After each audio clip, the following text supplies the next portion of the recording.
What we're gonna take you in today is a 4-unit building that's under construction. One person is living in this one already, really, and they pay rent. The other 3, we're gonna go in and show you the different things we're gonna do. We'll give you cheap, fast, and good. So if you were going in the property, if you were doing high end, we were gonna do these as a high end rental. I will explain. We're hitting this one kind of a little above middle of the road.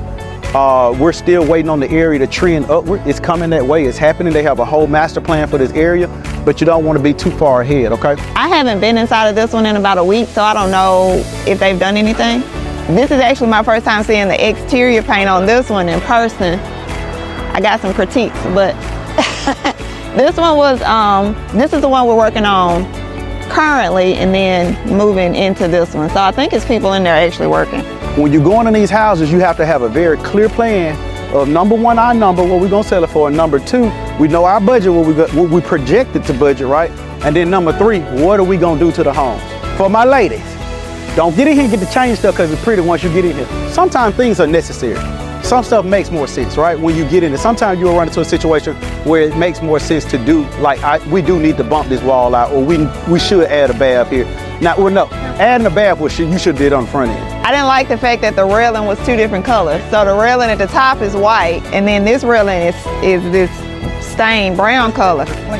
Yeah, all that is new.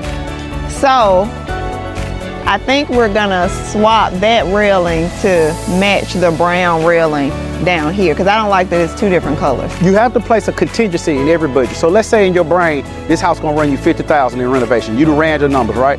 Well, you need to put a 15% contingency. Because see, when we originally came in here, we only was gonna replace a few boards.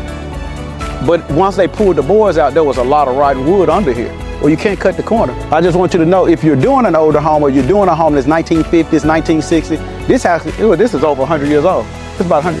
This is a historic house. It's a real historic house. So my point is, and we still got to finish now. We still got to put in gutters. We're waiting on the gutter guy. We got to come in and caulk and trim and like do some other punch out stuff. So it's not finished, but it's enough to get it ready for marketing. My point is, when you're going in and you set the goal of what you're going to do to the property, work hard to stick to that. Know the colors you're going to use, know the toilets you're going to use, know vanities you're going to use. Have an idea already of this stuff. Now, remember, we ran our numbers, we negotiated, we under contract. The first place when you're even doing your home inspection, go ahead and have your contractor come out with you. You're going to start with that contingency budget, and when we do the call, I'm going to teach you how to come up with a general price per square foot. But once you get that property under contract, now it's time to get that person out there for real.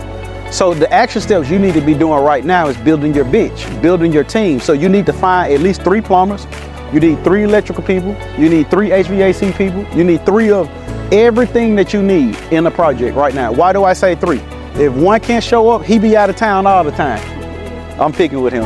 But what I'm saying is, if that person don't have staff or a team, you can't wait around and it's time to put in landscaping and your landscaper not there. You have to make sure you have backup. We call it the Bama team. I'm a Bama fan. Nick Saban always will pull talent off the bench. You always got to keep talent on the bench. So if somebody get hurt, you need to be able to pull that person in. You have to do this. So the things right now, even if you don't have a flip, you need to be finding these contractors. You need to be asking the people at Lowe's. You need to be asking the people at Home Depot. You need to check with family and friends. And you want contractors who are investor friendly, not people who just work on pretty houses. Now it's time to meet with the contractor, and that's today what we're gonna act like we walking through today with our contractor and figuring things out what we're gonna do to a house. This is where you'll start getting your real budget, and now you'll start understanding, okay, here's what we're working with. Once we finally got a number we're good with, now we're gonna start talking about going over the demo. And I'm skipping some steps, but I'm just getting to a point what we're gonna do today. The next thing you would do is start getting demo and clean out and secure the property. What I mean by secure, you wanna make sure the doors are locked, the windows, and the other part when you start like going in different neighborhoods, you have to understand the levels of security you'll need. We're saying right now it's a mid to lower level security situation. If you somewhere in another neighborhood, it might be very low. You don't need no security really. But no matter what, you always want to secure your property. I don't care where it's at, and make sure all the doors can lock and all the windows can lock so people can't get in and get access to your property, okay?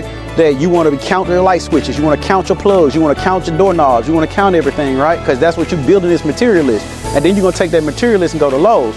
Well, that's going to be your first round. When you demo this property, you're going to have another round of material list, and then try to do your order all at one time, okay? Do a bulk order, so when you're doing a bulk order, typically they'll give you a discount if you're at Lowe's and Home Depot. Now here's a little trick of the trade. You can always take your bid from Lowe's, and go to Home Depot. Black out the bottom number of total price and block out your order number and block out the location. Take a black marker, block everything out that they can call and try to cross-reference on that piece of paper. You go to Lowe's and you tell Lowe's, Home Depot just gave me a quote. This $12,000, $15,000 worth of material I'm finna buy. You gotta go to the contractor's desk. This won't be customer service. This ain't your normal checkout line. For this right now, we're just talking about general Lowe's. But even if you go to Lowe's first, take that to then Home Depot and tell Home Depot, Lowe's just gave me this bid. I wanna know how much it's gonna be. And then they're gonna take and they're gonna itemize the material similar to what you got on the Lowe's package work, right? And so this is another way you can start negotiating down for material to increase profitability in your deals. People going out flipping houses, they bought it for $80 and now they're selling for $220. The lender want to know how in the world did that house improve in value that quickly. You need to have documentation to show I replaced the roof, cost me $15,000. I had to put in new tile, cost me $12,000. So when you keep these receipts, they can say, now I see the value and why it has increased. This is important. Make sure as you're going through, take pictures first before you demo anything. Document everything that you do when you're going through here. Make sure you take pictures in the middle of the progress and towards the end of it and when it's finished. So make sure, again, these are small details in the beginning as you learn this, but go through and make sure if you got to redo the roof, make sure it matches the house. And if you don't, if the roof is already there and it's good, make sure that paint, don't have no ugly color roof. I know that sounds weird, it'll show up bad. So count how many windows you have. If you need to replace them, don't leave screens. We're gonna take these screens off. So make sure you count all the stuff if you're gonna replace the windows. That's a very expensive cost too if you're gonna do those. I would recommend only do that if it's necessary. So what I'm saying is if you're doing those, now you're gonna have to change these out. I would get locks if it's a high security area that's a key on both sides. Don't get one where somebody can punch the window, stick their hand and just unlock the house they in there if it's a high security area. But when you get an inspection, they're gonna ding you because that door is a fire hazard. If somebody running out that door and there's two keyed on both sides, you're gonna have to change that out before you close it at some point possibly. So as part of your job as the investor, you're gonna always be looking for deals. You're gonna always be looking for ways of generating capital, raising capital, having access to capital, and you will always be improving and leveling up your team. If your skill set around those three things continue, and also of course analyzing the deal and having a knowledge of the market, right? Understanding the game, those are things that you have to really focus on more than knowing should that be 2 inches or 4 inches of pipe. Don't try to go too far in depth unless you want to really get into contracting, but stay in your lane and then learn how to manage those who's supposed to be on your team to help support you.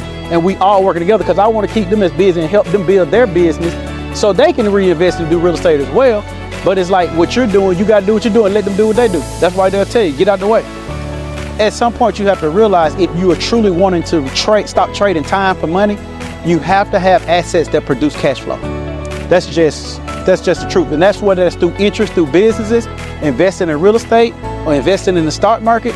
If you want to have freedom in your life, you have to have assets that bring cash flow. And that's just it. I don't think you could ever work harder than your money, ever. My goal for you, really, I'm teaching you flipping, but it's to learn to take this cash and use it to either pay off stuff or take it to increase your cash flow.